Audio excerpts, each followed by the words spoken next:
இந்த நாள் ஒரு விசேஷமான நாள், எனக்கு விசேஷமான நாள். அந்த சந்தோஷத்தை உங்களோடு நான் பகிர்ந்து கொள்கிறேன். நீ என்னை அறியாம இருந்த, நான் உன்னை பேர் சொல்லி அழைத்து என் பிள்ளையா மாத்திட்டேன் அப்படின்னு ஆண்டவர் சொல்றார். உங்களை பார்த்து சொல்றார். இது என் வாழ்க்கையில ரொம்ப பொருத்தமான ஒரு காரியம் தெரியுமா? இந்த மார்ச் மாதம் 18ஆம் தேதி என் வாழ்க்கையில மறக்க முடியாத நாள். ஒவ்வொரு வருடமும் இந்த நாள்ல அதிகமாய் நான் தேவனை துதித்து மகிழுவேன். பாவ மன்னிப்பின் நிச்சயத்தை, நான் ரட்சிக்கப்பட்ட சந்தோஷத்தை எனக்கு கொடுத்தார். அதனால என் வாழ்க்கையில் இது மறக்க முடியாத நாள். என்னை பெயர் சொல்லி அழைத்து அவருக்கு சொந்தமாக்கி கொண்ட ஒரு நாள் இது. அவர் என்னை சுகமாக்கி 3 வருஷம் ஆயிற்று. 3 வருஷமா பக்தியா இருந்தேன், பக்தி உள்ள கிறிஸ்தவனா இருந்தேன். ஆனா இயேசுக்கு எனக்கும் சம்பந்தமே இல்லை.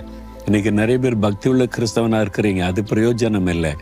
இயேசுக்கு உங்களுக்கு என்ன தொடர்பு? பக்தியா இருக்குன்னு சொல்ல காரியம் அல்ல. இயேசுவோட அனுபவம். ரட்சிக்கப்பட்டிருக்கீங்களா?